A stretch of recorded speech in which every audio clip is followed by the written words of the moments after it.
This is a 2008 Lexus ES350. This was a no start, no ignition. I'm going to jump straight to the point and tell you this was a bad ID code box. The ID code box is stored behind the dashboard. I'm going to show you how I diagnosed it. First, we're going to take a look at the codes.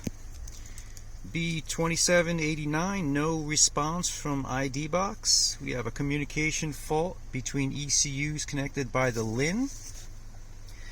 Now, the immobilizer related modules on this vehicle run on the local interconnect network. You have the ID code box, you have the steering lock, you also have the certification module, which is on the right side of the dash. So we went on the local interconnect network before we did not have ignition, and on a LIN network you should have a 0 to 12 square wave. Initially we had about a high voltage of just under 3 volts. So when I suspected a bad ID code box, it's kind of hard to get to that box. So what I had to do is take out factory service information and find the junction connector, which is located underneath the dash. Junction connector is just a big splice pack, that's all it is. So what I did was I cut the LIN circuit that goes to the ID code box, and I want you to watch the change we have in our waveform.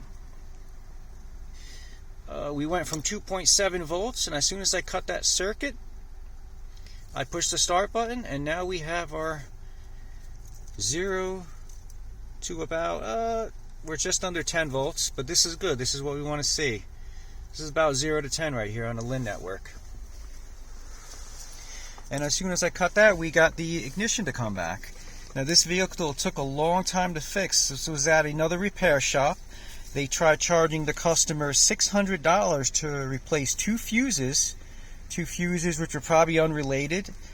The customer refused to pay, and I kind of don't blame him. So she brought this to the dealership, and the dealership ended up popping the trunk, opening the trunk, and they found a missing module in the back of the trunk.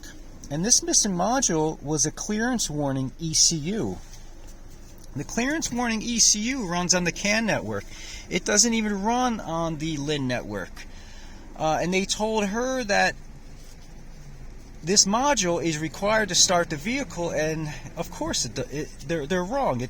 You don't need this module to start the vehicle. So this customer is just constantly getting screwed around, and what we're going to do next is probably just verify power and ground going to maybe one of the junction connectors, which is underneath the lower console.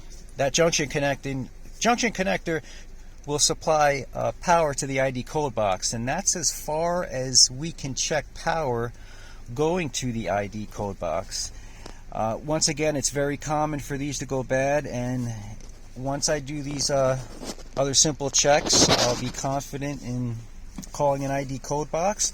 Now, when you replace these, you can have them EEPROM, but then you have to rely on getting a used unit that works, and you have to rely on an EEPROMing that works. And do you really want to try that when this is a 10-12 hour job, and if it doesn't work, you're taking the dashboard back out? So I will be instructing this body shop to get a brand new ID code box from the dealership, and when we get it, if we get it, I'll show you how I program it, and that's it.